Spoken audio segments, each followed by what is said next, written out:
just seized a tanker on the coast of Venezuela, large tanker, very large. Largest one ever seized, actually. And other things are happening, so you'll be seeing that later, and you'll be talking about that later with some other people.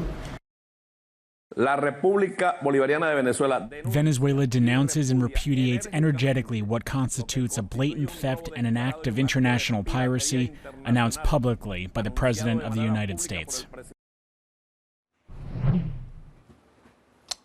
For more on this story, let's bring in Bloomberg Energy reporter Stapczynski. Stephen, why did the U.S. seize this tanker off the coast of Venezuela then? Well, I think, if my colleagues in the U.S. have been reporting that this is mostly due to their expectation that it was actually going to bring the oil to Cuba. Now, of course, the Trump administration did say that this is already a sanctioned vessel. They're trying to ratchet up pressure on Venezuela.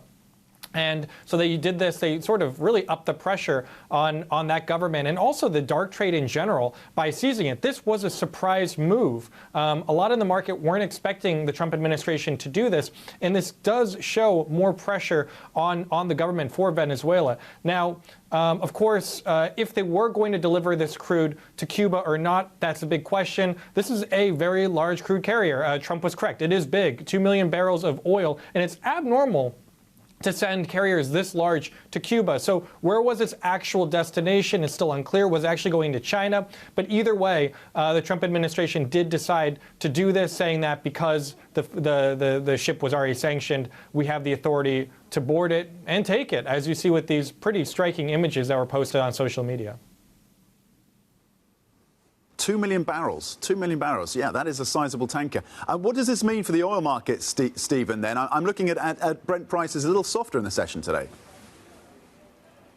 So this is the thing. If this sort of thing were to happen, let's say 2 years ago when the oil market were tighter, I think you would have seen a pretty large spike in Brent and WTI prices. But we're in a time when it's really frothy. We're entering a glut period. Now, Venezuela is a pretty sizable exporter of oil. Despite the sanctions, I think they're shipping about 500,000 barrels a day, a lot of that going to China and elsewhere. But through dark fleet vessels, but that is still barrels on the market that, while they are sanctioned, they're able to find their way there, and the U.S. hasn't really taken any cracking down measures, which is why taking this ship would have an impact theoretically on the flows, because will ships now want to dock at Venezuela? Even if you're a dark vessel, are you worried about getting taken by the U.S. government? Are you worried about getting boarded?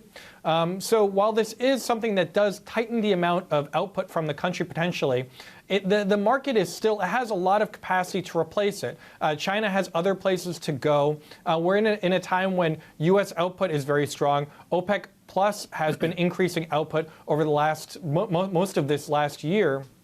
And demand in China actually hasn't really grown as much as some in the market had been expecting for a few years back. So you are entering a period which the IEA calls quite a large glut in 2026. So prices have been, they rose a little bit today, but they're down a bit and they are weaker.